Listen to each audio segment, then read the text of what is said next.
గలతీలకు రాసిన పత్రిక మొదటి అధ్యాయం 11వ వచనం నుంచి 17వ వచనం వరకు చదువుకుందాం. సహోదరులారా, నేను ప్రకటించిన సువార్త మనుషుని యోచన ప్రకారం అయినది కాదని మీకు చెప్పుచున్నాను. మనుషుని వలన దాన్ని నేను పొందలేదు, నాకెవడనూ దాన్ని బోధింపలేదు. కానీ యేసుక్రీస్తు బయలుపరచుట వలననే అది నాకు లభించినది.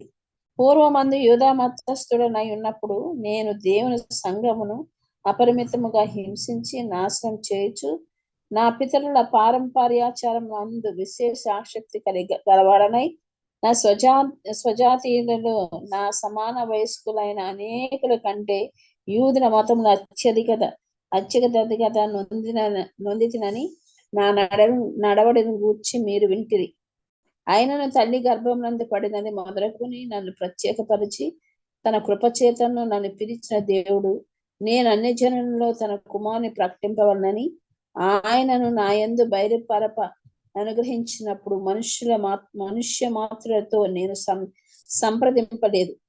నాకంటే ముందుగా అపోస్తులైన వారి యొద్దకు యెరూషలేము నాకైనను వెళ్ళలేదు. కానీ వెంటనే అరేబియా దేశంలోకి వెళ్ళి తిని పిమ్మట దమస్కు పట్టణంలోకి తిరిగి వచ్చి తిని.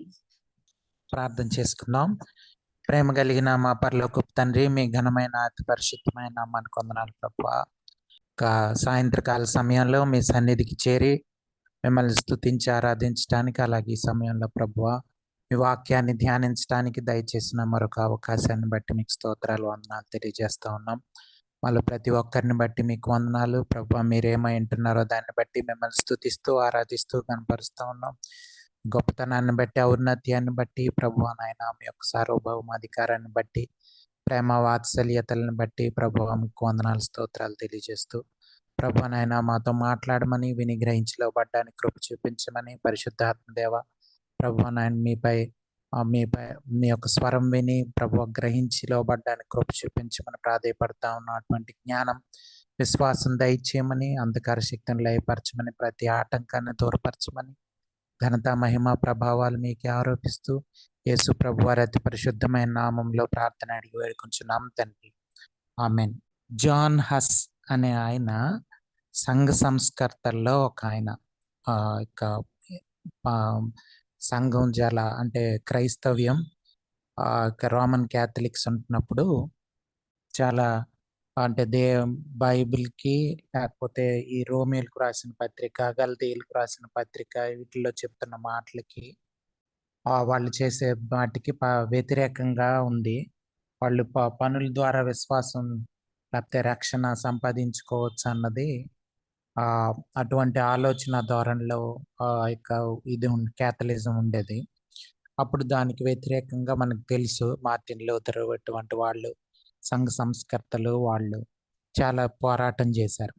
అలాగే జాన్ హస్ అనే ఆయన కూడా చాలా పోరాటం చేశాడు.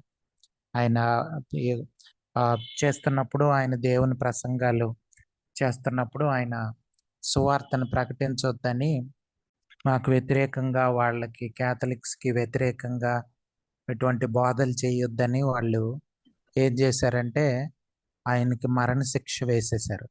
ఆయన్ని ఆ యొక్క కట్టెల మీద నిల్చోబెట్టి తగలబెట్టేయడానికి నిల్చోబెట్టారు. నిల్చోబెట్టి ఆయన ఏమడిగారంటే, గాస్పల్ ఇక మీదట ఇటువంటి మా దేవునికి ఇలాగా ఇటువంటి సువార్త చెప్పనని చెప్తే మేము వదిలేస్తాము, లేకపోతే చంపేస్తాము, ఆలోచించుకోమని చెప్పారు. వెంటనే నేను సరే చనిపోవడానికి సిద్ధంగా ఉన్నానని చెప్పాడు. దానికి ముందు, ఆయన చంపే ముందు ఆయనకి కిరీటం పెట్టారు. ఒక కాగితం మీద దయ్యాల బొమ్మలన్నీ వేసి అతను దయ్యం అని చెప్పి ఆయనకి ఒక కిరీటం పెట్టారు. ఆయన అన్నాడు, నా ప్రభువే ముండ్ల కిరీటం పెట్టుకున్నాడు నా కోసం, ఇది నాకు ఏమీ అవమానంగా లేదని చెప్పి ఆయన చెప్పాడు. సో ఆయన సువార్త కోసం తన ప్రాణాలని అర్పించేశాడు. ఆయన కట్టెల మీద నిల్చోబెట్టి తగలబెట్టేశారు. ఆయన చనిపోతూ దేవుని పాట పాడుతూ, దేవా నన్ను కరుణించమని అనే ఇంగ్లీష్ పాట, తండ్రి తండ్రి యేసుక్రీస్తు ప్రభువా నన్ను కరుణించు అనే పాట, son of God have mercy on me అన్నది ఆ పాట పాడుతూ, ఆ ఇంగ్లీష్ పాట పాడుతూ ఆయన ప్రాణాలు అర్పించేశాడు. సువార్త అన్నది చాలా చాలా మంది ప్రాణాలు త్యాగం ద్వారా, లేకపోతే అనేక మంది పౌలు భక్తులు లాంటి వాళ్ళ ద్వారా మనకి ఇది అందించబడింది. బైబిల్ గ్రంథంలో ఉన్న మాటలు, పరిశుద్ధాత్మ దేవుని యొక్క మాటలు నిజంగా మన చేతుల్లో ఉన్నాయంటే చాలామంది వాళ్ళ ప్రాణాలు త్యాగం చేశారని మనం క్రిస్టియన్ హిస్టరీలో, సంఘ చరిత్రలో, చర్చ్ హిస్టరీలో మనం అంటే దాని విలువ మనం తెలుసుకోవాల్సిన అవసరం ఉంది. ఎంతైనా తెలుసుకోవాల్సిన అవసరం ఉంది. విలువ తెలియకపోతే మనం పట్టించుకోం. చైనా దేశం కమ్యూనిస్ట్ దేశం అని మనకు తెలుసు. అయితే చాలా కాలం వాళ్ళ దేశంలో బైబిల్స్ లేవు. అయితే కొంతమంది అలాగో షిప్పుల మీద వాటి మీద తీసుకెళ్ళి సీక్రెట్గా, రహస్యంగా కొంతమంది విశ్వాసులు ఉంటే అక్కడ వాళ్ళకి బైబిల్స్ ఇచ్చారు. ఇస్తే ఒక వీడియో ఉంది, మీరు కూడా చూసే ఉంటారు. ఆ బైబిల్స్ తీసుకొని వాళ్ళ గుండెలకి హత్తుకొని అందరూ ఏడుస్తూ ఉన్నారు. ఇంతకాలానికి మాకు బైబిల్ దొరికింది అని ఏడుస్తున్నారు పట్టుకొని. కానీ మన చేతుల్లో బైబిల్ ఉంది కాబట్టి, మనకు అటువంటి సమస్యలు లేవు కాబట్టి మనకి విలువ తెలియకుండా అయిపోయే అవకాశం ఉంది. కానీ బైబిల్ నేర్చుకోవడం, బైబిల్ని అధ్యయనం చేయడం, వాక్యాన్ని నేర్చుకోవడం అన్నది చాలా క్రైస్తవ జీవితంలో ప్రాముఖ్యమైంది. లేకపోతే మనకి నిజమైన సువార్త, నిజమైనటువంటి క్రైస్తవ జీవితం తెలిసే అవకాశం లేదు. వాక్యం రెండంచులు గల ఖడ్గం అని హెబ్రీలకు రాసిన పత్రికలో ఉంది, మనకు తెలుసు. అది మన ప్రాణాత్మ దేహాలని వాటి లోపలికి చొచ్చుకుపోయి మనకి విడుదల దయచేస్తుందని ఉంది వాక్యం. వాక్యం చాలా ప్రాముఖ్యమైనది మన జీవితాల్లో. మనం దానికి ఇవ్వాల్సిన ప్రాధాన్యత, మనకు సమయం దొరికినప్పుడల్లా మన వాక్యాన్ని చదువుకోవాలి, దేవుని మాటలు వినడానికి ఇష్టపడాలి. ఆ తర్వాత మనం ఎక్కువ సమయం ధ్యానం చేయడానికి గడపాలి. మనం ఏ పని చేసుకున్నా సరే దేవుని వాక్యాన్ని ధ్యానం చేస్తూ ఉండొచ్చు. మన దగ్గర బైబిల్ లేకపోయినా సరే మనం పని చేసేటప్పుడు దేవుని వాక్యాన్ని గురించి ఆలోచించవచ్చు. దేవుని వాక్యం మనం ఉదయాన్నే చదువుకొని వెళ్తున్నప్పుడు వాక్యం పరిశుద్ధాత్మ దేవుడు మనకి పదే పదే గుర్తు చేస్తుంటాడు. అప్పుడు మనం దాన్ని ధ్యానం చేస్తూ, దాని గురించి ఆలోచిస్తూ మనం పనులు చేసుకునే అవకాశం ఉంది. సో మనం ఏ పనిలో ఉన్నా దేవుని యొక్క సన్నిధిని అనుభవించే అవకాశం దేవుడు మనకి ఇచ్చాడు ఈ వాక్యం ద్వారా. ఎటువంటి పనిలో ఉన్నా, ఎలాంటి పరిస్థితుల్లో ఉన్నా సరే మనం దేవుని యొక్క సన్నిధిని కంటిన్యూస్గా అనుభవించే అవకాశం ఉంది. అందుకే 24 గంటలు ప్రార్థన చేయమని ఉంది. 24 గంటలు ప్రార్థన చేయలేం, పనులు ఉంటాయి, లేకపోతే అవి ఉంటాయి. కానీ దాని అర్థం ఏంటంటే మనం ఎప్పుడు దేవుని సన్నిధిలో ఉండే అవకాశం ఉంది క్రైస్తవ జీవితంలో. ముఖ్యంగా నూతన నిబంధనలో అటువంటి అవకాశం యేసుప్రభు వారి ద్వారా మనకు దొరికింది. యేసుప్రభు వారు చనిపోయి తిరిగి లేవడాన్ని బట్టి పరిశుద్ధాత్మ దేవుడు మనకు వరంగా, దేవుడు మనకి గిఫ్ట్ లాగా, దేవుడు బహుమానంగా అనుగ్రహించాడు. పరిశుద్ధాత్మ దేవుడు మన హృదయంలో, మన ఆత్మలో ఉన్నప్పుడు మనం ఈ లోకాశల్ని, శరీరాశల్ని, వీటన్నిటిని రోజు పరిశుద్ధాత్మ దేవునికి లోబడుతూ ఈ శరీరాన్ని ఆత్మానుసారమైన జీవితానికి సమర్పిస్తే, సజీవ యాగంగా దేవునికి సమర్పిస్తే మనం అటువంటి జీవితాన్ని, నిత్యం దేవుని సన్నిధిలో ఉండే జీవితాన్ని మనం సంపాదించుకోవచ్చు. అది పరిశుద్ధాత్మ దేవునికి లోబడడం వలన, వాక్యం చదువుకోవడం వలన, ప్రార్థనా జీవితంలో ఎదగడం వలన మాత్రమే సాధ్యం అవుతుంది. అది మన వైపు నుంచి మనం దేవునికి లోబడాలి. కార్యం చేసేది పరిశుద్ధాత్మ దేవుడు. అయితే మనం చేయాల్సింది ఏమీ లేదు. ఎంత సమయం పడుతుంది అన్నది మనకు తెలియదు. ఒక్కొక్కరికి ఒక్కొక్క సమయం పట్టొచ్చు. కానీ దేవునికి లోబడినప్పుడు మనం ఎక్కువగా లోబడుతుంటే అంత ఎక్కువగా దేవుని సన్నిధిని అనుభవించే అవకాశం మనకు దొరుకుతుందని మనం అర్థం చేసుకోవాలి. పౌలు భక్తుడు ఎందుకు ఇంత కష్టపడి సంఘాలను స్థాపించినప్పుడు తప్పుడు బోధలు ఉంటున్నప్పుడు ఎందుకు ఆయన ఇంత దుఃఖంతో బాధతో ఉన్నాడు, నింపబడి ఉన్నాడంటే అది కేవలం పరిశుద్ధాత్మ దేవుడు దయచేసినటువంటి భారం. మనుషులుగా మనకేం ఉండదు. మీరు చూడండి, మనమే చాలాసార్లు అనేక మంది నశించిపోతున్న వాళ్ళని చూస్తున్నప్పుడు మనకేమనిపించదు. నరకానికి వెళ్ళిపోతున్నారంటే మనమేం పట్టించుకోం. అయితే నిజంగా పరిశుద్ధాత్మ దేవుని చేత నింపబడి ఉంటే మనం అలా పట్టించుకోకుండా ఉండలేం. దేవుని యొక్క ఆత్మ మనల్ని ప్రేరేపిస్తూ ఉంటుంది. సువార్త ప్రజలకు అందించమని, క్రైస్తవులు నిజమైన క్రైస్తవ జీవితం జీవించడానికి తోడ్పడమని, వాళ్ళు హెచ్చరించమని, లేకపోతే మన జీవితం సరిగ్గా లేకపోతే మన జీవితాన్ని మార్చుకోమని, మనం చేస్తున్న మన దేవునికి వ్యతిరేకమైన పనులు లేకపోతే అటువంటి ఆలోచనల నుంచి దూరంగా ఉండమని, తప్పుడు బోధల గురించిన అవగాహన మనకి పరిశుద్ధాత్మ దేవుడుగా దయచేస్తాడు. ఇదంతా కూడా ఆత్మ సంబంధమైనటువంటి జీవితం అని మనం అర్థం చేసుకోవాలి. శరీరానుసారమైన జీవితానికి మనం ఎంత ఆ శరీరానుసారమైన జీవితాన్ని మరణానికి, సిలువకి అప్పగించగలిగితే అంత ఎక్కువగా ఆత్మానుసారమైన జీవితం మనకు దొరుకుతుంది. పౌలు భక్తుని లాంటి భారం మనం కూడా అనుభవించే అవకాశం ఉంటుంది.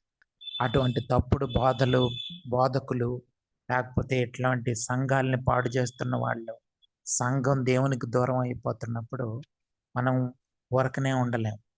అది మనం అర్థం చేసుకోవాలి. చూడండి, మనం లాస్ట్ వీక్ 10వ వచనం అంత ఎక్కువగా ధ్యానం చేయలేదు. చదువుతున్నాను చూడండి, 10వ వచనం. ఇప్పుడు నేను మనుష్యుల దయను సంపాదించుకొని చూచుచున్నానా, దేవుని దయను సంపాదించుకొని చూచుచున్నానా? నేను మనుష్యులను సంతోషపెట్టగోరుచున్నానా? నేను ఇప్పటికీ మనుష్యులను సంతోషపెట్టువాడనైతే క్రీస్తు దాసుడను కాకపోవదును. చూడండి, మనుషుల్ని సంతోష పెట్టట్లేదని పౌలు భక్తుడు ధైర్యంగా చెప్పగలుగుతున్నాడు. ఎందుకంటే ఇక్కడ వెంటనే హెచ్చరికలు ప్రారంభమైపోయాయి. 6వ వచనం నుంచే చూస్తే ఆయన హెచ్చరికలు స్టార్ట్ చేసేసాడు. అంటే మీరు ఇంత త్వరగా ఎలాగ దేవుని నుంచి దూరం అయిపోతారు, లేకపోతే ఎలాగన్నది వాళ్ళ యొక్క ట్రూ కండిషన్ని, అంటే వాళ్ళ యొక్క పరిస్థితిని వాళ్ళకి తెలియజేస్తా ఉన్నాడు. మనుషుల్ని సంతోషపెట్టే వాళ్ళైతే వాళ్ళ పరిస్థితిని తెలియజేయరు, మన పరిస్థితిని, మన ఆత్మీయ పరిస్థితిని తెలియజేయరు. ఎందుకంటే మనుషులు వాళ్ళ ఆత్మీయ పరిస్థితిని తెలుసుకోవడానికి ఇష్టం ఉండదు. ఎందుకంటే అది వాళ్ళని తగ్గించేస్తుంది, వాళ్ళని హంబుల్ చేసేస్తుంది. వాళ్ళ పరిస్థితి నేనెంత భయంకరమైన అన్న యాక్సెప్టెన్స్ మనకు ఉండదు. మనం మంచోళ్ళం అనుకుంటుంటాం. ఎవరైనా మనల్ని నువ్వు మంచోడు కాదు అంటే మనకి చాలా కోపం వస్తుంది. అటువంటి ఆలోచన తీరు, అటువంటి మనస్తత్వం మనిషికి సహజంగానే ఉంది.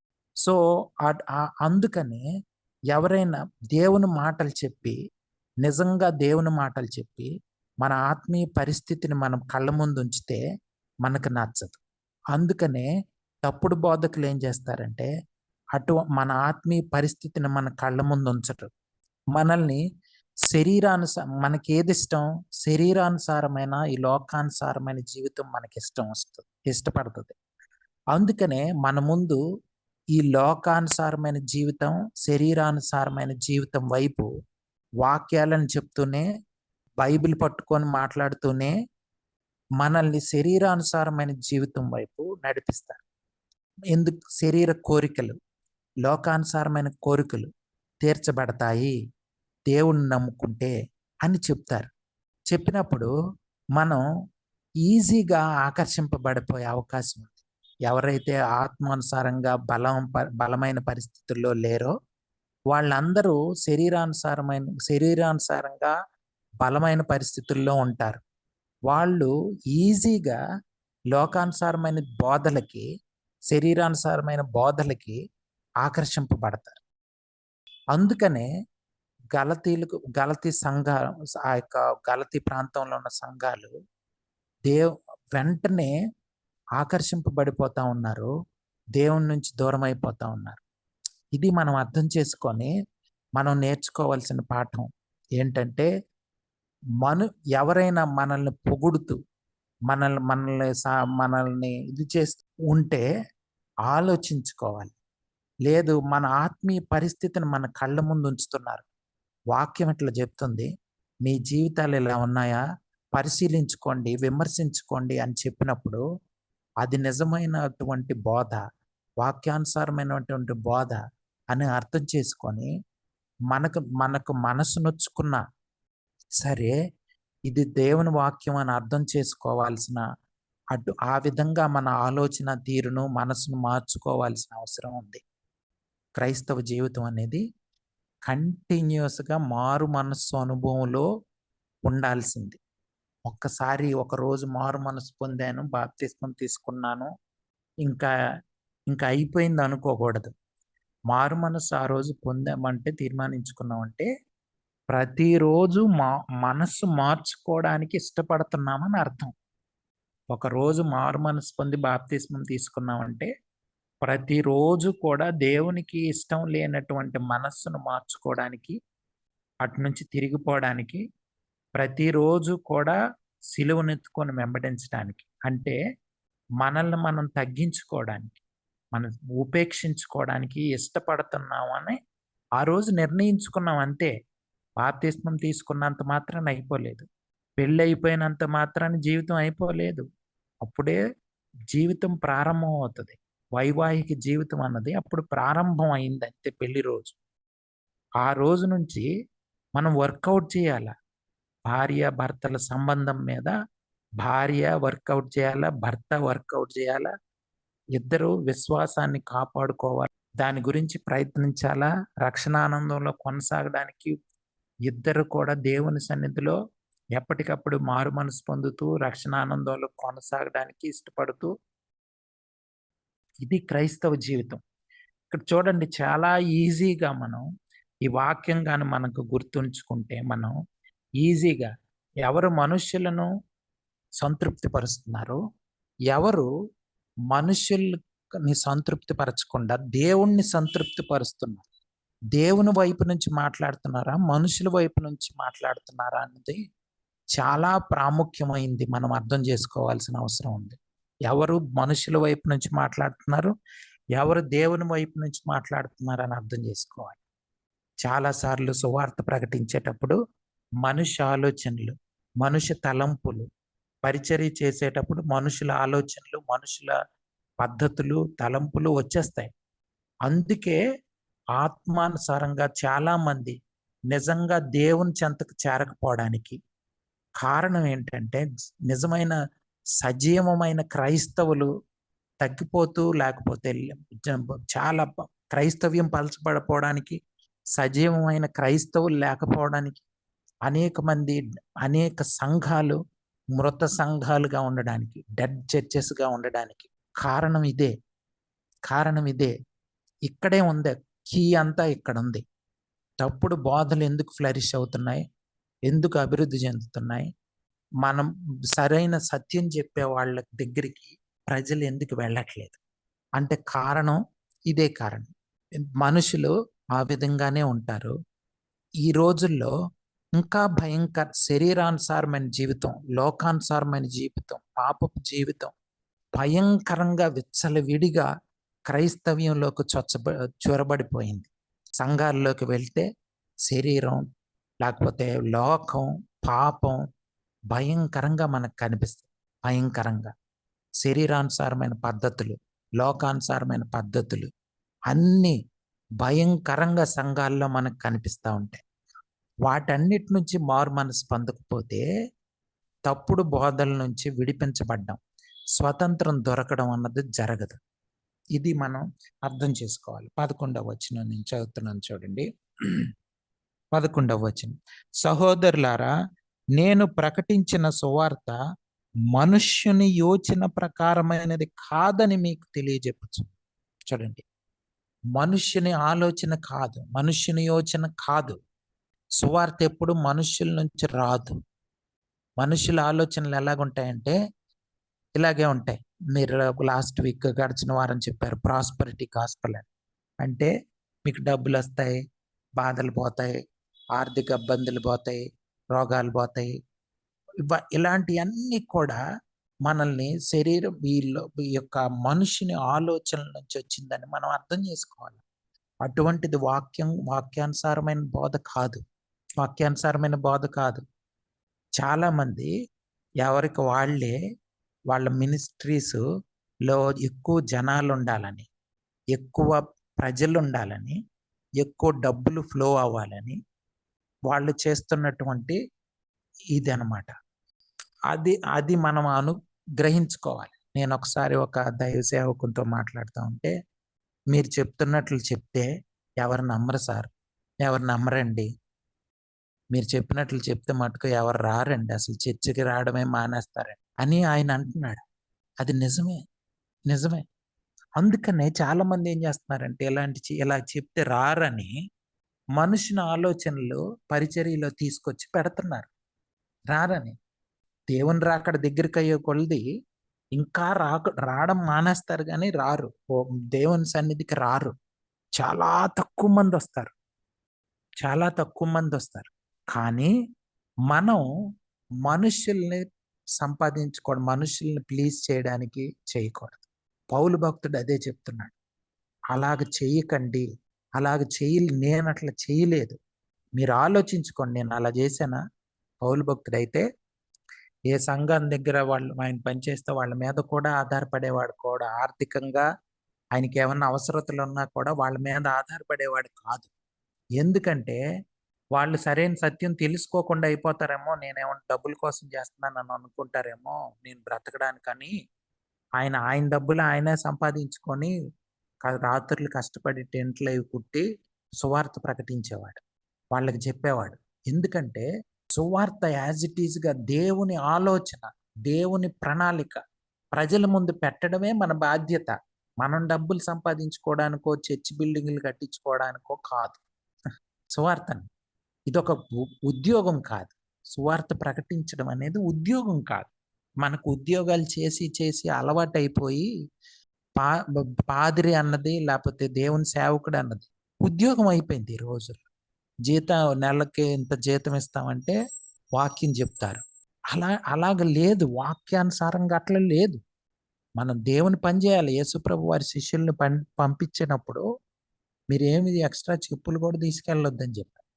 దేవుని మీద ఆధారపడడం ముందు మనం దేవుని మీద ఆధారపడితే కదా వేరే వాళ్ళకి దేవుని మీద ఆధారపడండి అని చెప్పగలం.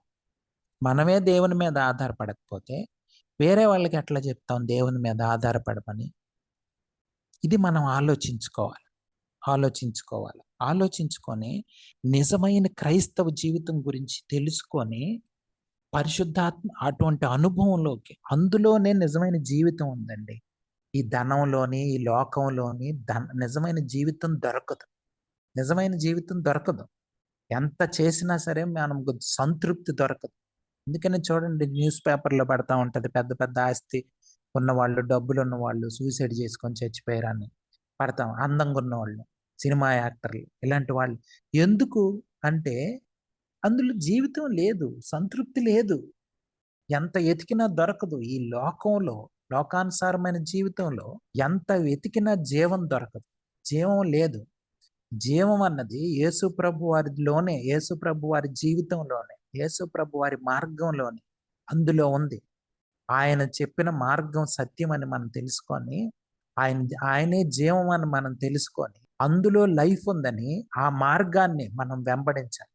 అది సత్యం అని మనం తెలుసుకొని ఆ మార్గాన్ని మనం వెంబడిస్తే మనకు దొరుకుతుంది జీవం. లేకపోతే దొరకదు. మనకి యోహాను సువార్తలో బైబిల్ స్టడీ చేసేటప్పుడు మనం 12వ అధ్యాయంలో నేర్చుకున్నాం. గోధుమ గింజ అన్నది, గోధుమ గింజ పగిలిపోయి అందులోను అది నాటబడి భూమిలో పాతి పెట్టబడితేనే అందులో నుంచి జీవం వస్తుంది. ఊరకనే అలా ఒంటిగానే ఉందనుకోండి గోధుమ గింజ, ఏ జీవం రాదు, ఏ జీవం అందులో నుంచి బయటికి రాదు. అది పగిలిపోవాలి. ఆ ఔటర్ షెల్ అన్నది, ఆ బయట మనం మనిషిగా మనం ఆలోచించుకుంటే మనమే ఒక సీడ్ అనుకుందాం. లోపల ఆత్మలో ఉంది. అసలు విత్తనం అన్నది ఆత్మలో ఉంది, జీవం అన్నది ఆత్మలో ఉంది.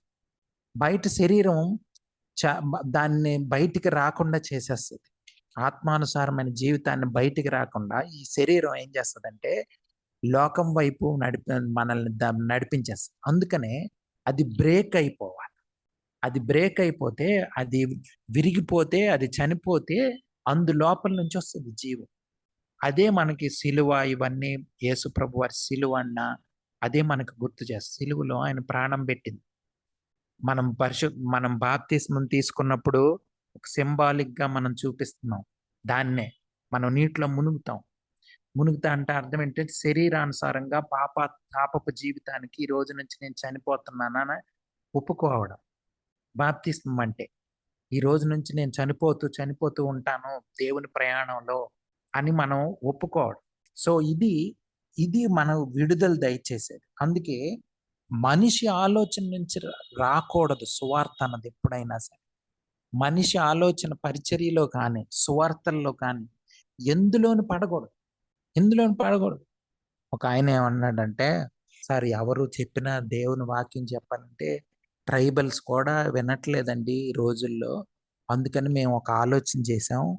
ఏంటంటే అందరికీ బియ్యము, పప్పు ఇలాంటియన్నీ కట్టుకొని ఒక మూట తయారు చేసుకొని, ఆ మూట తీసుకెళ్ళి వాళ్ళ ఇంటికి ఇచ్చి దేవుని వాక్యం దేవుని సువార్త ప్రకటిద్దాం అనుకుంటున్నాం. చూసారా? అందులో మనిషి ఆలోచన దూరిపోయింది. అంటే ఆయన ఆలోచించాడు ఎలాగ వింటారు వీళ్ళు అని. ఆలోచిస్తే ఈ ఆలోచన వచ్చింది ఆయనకి. సో డబ్బులిచ్చి, లేకపోతే ధనం ఇచ్చి, లేకపోతే బియ్యం ఇచ్చి, బట్టలిచ్చి మనమేమి సువార్త ప్రకటించలేము. వాళ్ళేం వినరు. బియ్యం అవి తీసుకొని శుభ్రంగా ఊరుకుంటారు. మనం చూడండి క్రిస్మస్ రోజు అందరిని పిలిచి వాక్యం చెప్తాం రండి అంటే వస్తారు. దేనికొస్తారంటే ఆళ్ళు కేకులు తినటానికి, లేకపోతే ఏమన్నా చేయడానికి వాటి కోసం వస్తారు. లేకపోతే మన ఫ్రెండ్‌షిప్‌లోనో, మన ఫ్రెండ్ గదా అనో రకరకాల కారణంతో వస్తారు. వాళ్ళు ఒక్కసారి ఉన్నంత మాత్రాన ఏం మారిపోరు. శుభ్రంగా కేకులు తిని ఎళ్ళిపోతారు. అయిపోయిన తర్వాత చూడండి కేకు ఇచ్చేసిన తర్వాత మీరు తినేసి వాళ్ళు అయిపోయిన తర్వాత ఒకసారి చెప్పండి. మీకు నిజంగా ఈ మార్గం నచ్చితే మీరు నెక్స్ట్ వీక్ రండి అంటే రారు. ఎందుకు? ఇలాగ ధనం ఇచ్చో, కేకులిచ్చో, బట్టలిచ్చో, భోజనాలు పెట్టో మనం ఎవరిని ఆకర్షించలేమండి. మనిషి ఆలోచన అన్నది సువార్తలో రాకూడదు. దేవుని మీద ఆధారపడేది క్రైస్తవ జీవితం. శిష్యులు ఏం చేసేవాళ్ళంటే దేవుడు ఎక్కడికెళ్ళమంటే అక్కడికెళ్ళేవారు. పౌలు భక్తుడు అన్యుల మధ్య అంత దేవుడు వాడుకుంటాడని ఆయనకు కూడా తెలీదు. ఆయన వాడబడతా ఉంటే చుట్టుపక్కల వాళ్ళు దేవుడు నిన్ను అన్యుల కోసం ఏర్పరచుకున్నాడయ్యా అని వాళ్ళు అర్థం చేసుకొని ఆయన్ని అన్యుల మధ్య పనిచేయటానికి అపోస్తలులు అంగీకరించారు. దేవుడు నిన్ను బాగా వాడుకుంటున్నాడు అన్యుల మధ్య అని చెప్పి. సో ఇది క్రైస్తవ జీవితం అనేది దేవుని చేత నడిపించబడేది. పరిశుద్ధాత్మ దేవుని చేత నడిపించబడేది. క్యాథలిక్స్ కూడా అలాగే గోధుమలిచ్చి, బట్టలిచ్చి, లేపోతే అవి ఇచ్చి, ఇవి ఇచ్చి క్రిస్టియానిటీలోకి మార్చాలనుకున్నారు. వాళ్ళు చర్చిలకి వచ్చేవాళ్ళు. కానీ నిజంగా దేవుని దగ్గరికేం వెళ్ళేవాళ్ళు కాదు. ఈ రోజుల్లో చాలా మంది మీరు చూస్తే అటువంటి క్రైస్తవులు కనిపిస్తారు మనకి. మీరు క్రిస్టియన్స్ అంటే క్రిస్టియన్స్ అని చెప్తారు. కానీ హిందువుల పేర్లుంటాయి. బొట్లు పెట్టుకుంటారు. పూజలకెళ్తారు. గుడులకి ఎళ్తా ఉంటారు. చర్చిలకి వస్తా ఉంటారు. రకరకాలుగా అటు ఇటు తిరుగుతా ఉంటారు. కానీ వాళ్ళకేమి నిజంగా ఆ దేవుడు దేవుడే, ఈ దేవుడు దేవుడే అంటారు. దేవుని దగ్గరికి రారు. మీరు ఎంత డబ్బులిచ్చినా, గోధుమలిచ్చినా, బట్టలిచ్చినా అలాగ అవ్వదు. మనిషి ఆలోచనల ద్వారా ఇటువంటివి వచ్చేస్తాయి. ఇటువంటిది క్రైస్తవ జీవితం కాదు. దేవుని మీద ఆధారపడేది. ఈయనకి వాక్యం చెప్పు అంటే అప్పుడు మనం వాక్యం చెప్తే మనలో ఉన్న పరిశుద్ధాత్మ దేవుని యొక్క మాటలు ఆయనలో ఉన్న ఆత్మతో మాట్లాడి కార్యం జరుగుతుంది. ఇది జరగాల. పూర్వం భక్తులు ఎవరిని మనుషుల్ని ప్లీజ్ చేయడానికి వాక్యాన్ని చెప్పేవాళ్ళు కాదు. ఒక దేవుని సేవకుడు ఒక ఆయన ఉన్నాడు. ఆయన ఏం చెప్పేవాడంటే నువ్వు మారు మనసు పొందకపోతే కానుకెయ్యొద్దని కఠినంగా చెప్పేవాడు. చాలా మందికి బాధ అనిపించేది. అయ్యో! మేము ఇదేదో దేవునికి కానుకేద్దామని మంచి హృదయంతో వచ్చాము. ఈయన మారు మనసు పొందకపోతే ఇయ్యొద్దనేస్తున్నాడేంటి అని నొచ్చుకొని, ఆలోచించుకొని నిజమే కదా! మారు మనసు పొందాలి. అసలు ధనం ఎందుకు అని అర్థం చేసుకొని, ఆ తర్వాత వాళ్ళు మారు మనసు పొంది, అప్పుడు దేవునికి కానుకేసేవాళ్ళు. ఇది క్రైస్తవ జీవితం అంటే. దేవుని చేత మనం నడిపించబడేది. మనుషుల్ని సంతోషపెట్టేది సువార్త కాదు. ఇది మనం అర్థం చేసుకోవాలండి. ఈ మాటలు చాలా, చాలా పవర్‌ఫుల్ మాటలివి. మనుషుల్ని సంతోషపెట్టట్లేదు చూడండి అని పౌలు భక్తుడు చెప్తున్నాడు. మనం చాలా సార్లు మనుషుల్ని సంతోషపెట్టడానికి చూస్తాం. చాలా సార్లు ఇళ్ళల్లకెళ్ళి ప్రార్థనలు చేసి, లేకపోతే ఇంకొకటి ఇలాంటివన్నీ కూడా వాళ్ళని దేవుని వాక్యం చేత ఆదరించడానికైతే పర్వాలేదు. లేకపోతే వాళ్ళ పరిస్థితులను కానీ ఏదో వాళ్ళని సంతోషపెట్టడానికి చాలా సార్లు చేస్తారు. మనం కూడా చాలా సార్లు చేసుండొచ్చు. కానీ అలా చేయకూడదు. వీళ్ళు అలా చేయకపోతే చర్చికి రారేమో, లేకపోతే ఇలా చేయరేమో, ఇలాంటి ఆలోచనలు ఉండకూడదు. మనం వాక్యం చెప్పి పరిశుద్ధాత్మ దేవుని మీద ఆధారపడడం మనం చేయాల్సింది. కొన్నిసార్లు మనం వాక్యం నచ్చక, లేకపోతే పరిశుద్ధాత్మ దేవునికి వాళ్ళు లోబడలేక వెళ్ళిపోవచ్చు. యవనస్తుడు యేసుప్రభు వారి దగ్గరికొచ్చాడు. ఆయన్నేమి ప్లీజ్ చేయడానికి యేసుప్రభు వారు ఏ మాటలు చెప్పలేదు. నీ మనసంతా ధనం మీదే ఉందన్నది ఆయనకి చూపించాడు యేసుప్రభు వారు. అయ్యో!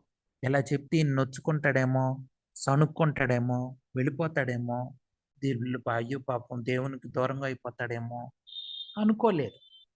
దేవుడు చెప్పమన్నది, పరిశుద్ధాత్మ దేవుడు చెప్పమన్నది యేసుప్రభు వారు చెప్పేశారు.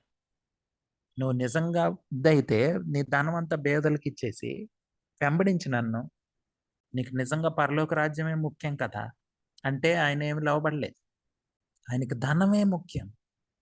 చాలా మందికి నిజమైన సువార్త ఇష్టం ఉండదు. మనసు నొచ్చుకుపోతారు. యేసుప్రభు వారి దగ్గరికి వేల మందొచ్చి రొట్టెలు, చేపలు తినాలని వచ్చేసారు. ఒక రోజు తిన్నారు. ఇంకా రోజు ఆయన రొట్టెలు, చేపలు ఇస్తాడనుకోని ఆయన వెంటపడ్డారు. ఆయన చెప్పాడు, "క్షయమైన ఈ ఆహారం కోసం ప్రయత్నించకండి. అక్షయమైన ఆహారం ఉంది. దానికోసం ప్రయత్నించండి. నా శరీరం తిని, నా రక్తం తాగిన వాళ్ళే బ్రతుకుతారు. నిత్యజీవం వస్తది" అని చెప్తుంటే వాళ్ళు సణుక్కొని, గొణుక్కొని ఎళ్ళిపోయారు. శరీరం తినడం ఏంటి? రక్తం తాగడం ఏంటి? అని చెప్పి. చూడండి, మనం మనుషుల్ని ప్లీజ్ చేయడానికి మన పరిచర్యలు, మన సువార్తలు ఉండకూడదు, ఉండకూడదు, ఉండకూడదు. ఆ మనిషి ఆలోచన, ఎమోషన్స్ చాలామంది మని ఎమోషన్స్‌తో ఆడుకొని దేవుని వైపు దేవుడని చెప్పి వాళ్ళని దేవుడికి దూరం చేసేవాళ్ళున్నారు. రకరకాల పాటలు పాడి, ఏడుపొచ్చేటట్లు మ్యూజిక్ వాయించి, లేకపోతే బాగా డాన్స్ వేసేటట్లు ఉద్రేకం చే ఉద్రేకపరిచి మనుషుల్ని వాళ్ళ సంఘాలు నింపుకోవడానికి ప్రయత్నించే వాళ్ళు కూడా అనేక మంది మనకు కనిపిస్తారు. మన ఎమోషన్స్, హ్యూమన్ మైండ్ అంటే మనిషి భావోద్రేకాలు, మనిషి ఆలోచన పనికిరాదు దేవుని దగ్గర. అది పాపపు ఆలోచన, పాపపు తలంపులే వస్తాయి మనిషికి. ఇది నమ్మాలి. ఇది ఒప్పుకోవాలి. ఇది ఒప్పుకుంటేనే యేసు ప్రభువారిని నమ్మినట్లు. యేసు ప్రభువారి జీవితాన్ని, ఆ మార్గాన్ని ఒప్పుకున్నట్లు.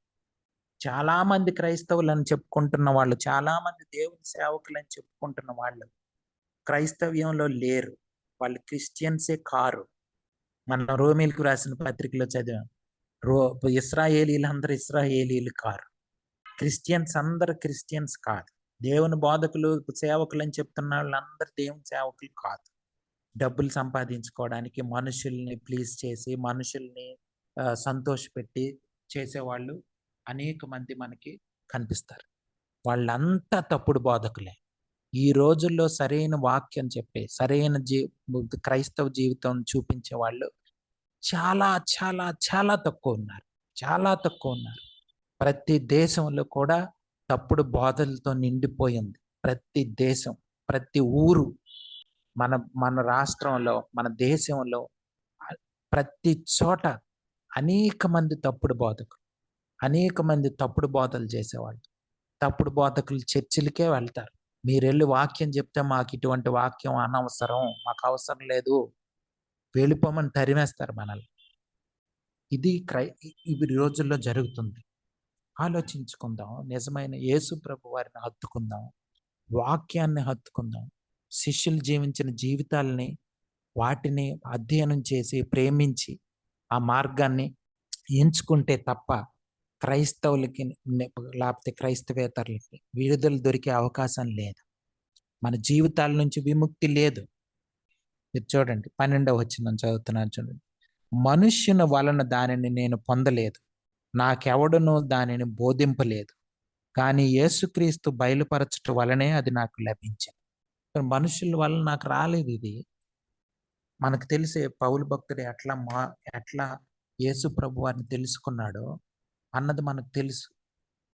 అపోస్తల కార్యముల గ్రంథం 26వ అధ్యాయం 12 నుంచి 18 వరకు ఎవరైనా చదువుతారా?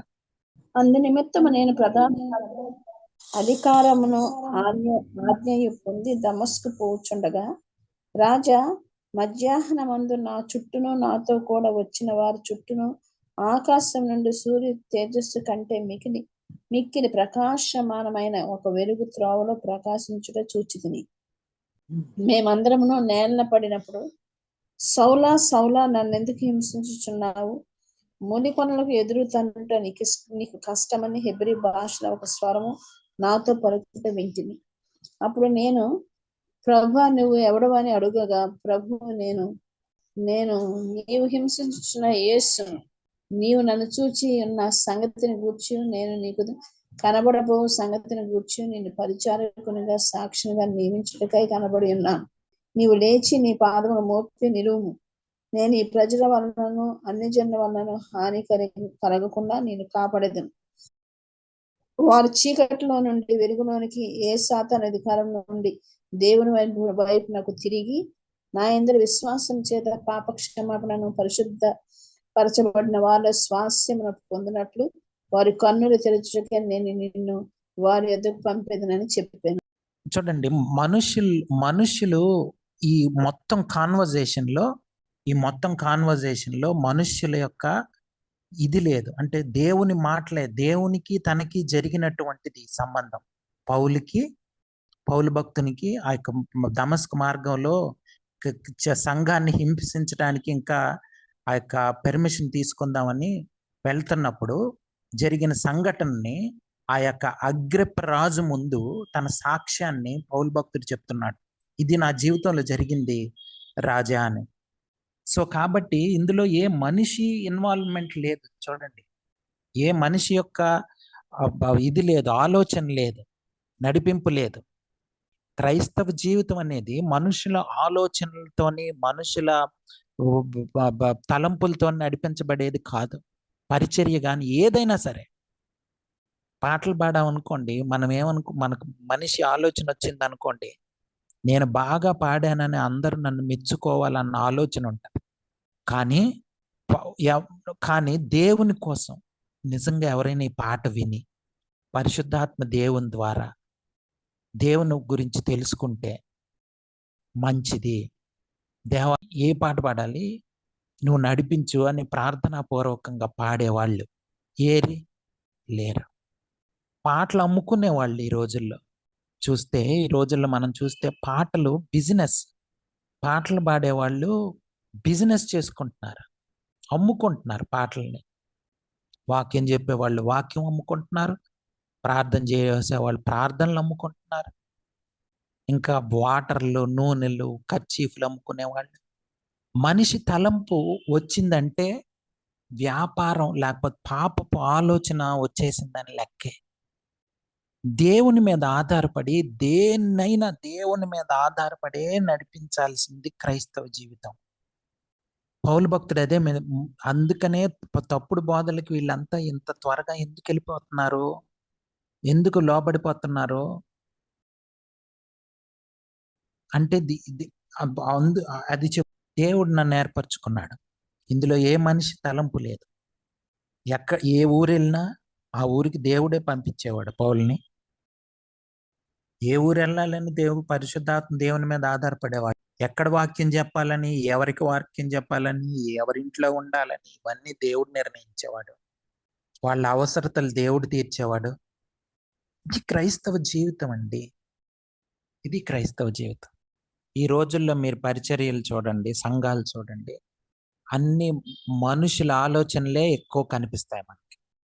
చాలా సంఘాల్లో మనుషుల ఆలోచనలే, మనుషుల తలంపులే, ఆ ప్లాన్స్, ఆ యొక్క వాళ్ళు చేసే చాలా వరకు మనుషుల చేత నడిపించబడతా ఉంటది. దేవుని మీద ఆధారపడి సంఘాన్ని, కుటుంబాన్ని, వ్యక్తిగత జీవితాన్ని నడిపించుకునే వాళ్ళు లేరు.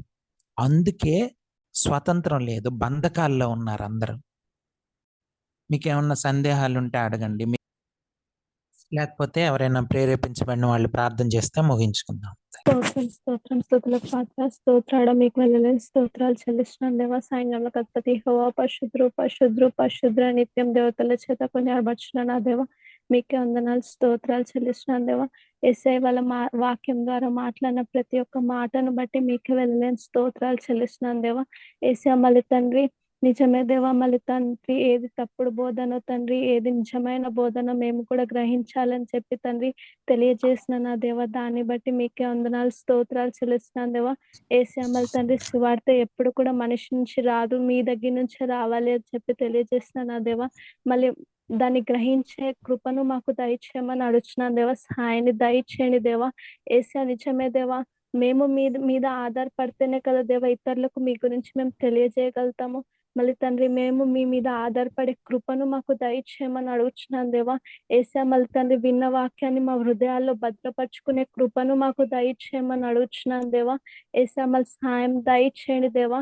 యేసయ్య చిన్ని ప్రార్థన నజరేయుని అతి పరిశుద్ధ నామములో ప్రార్థించి పెట్టుకుంటున్నాను తండ్రి. ఆమేన్. Amen. Amen.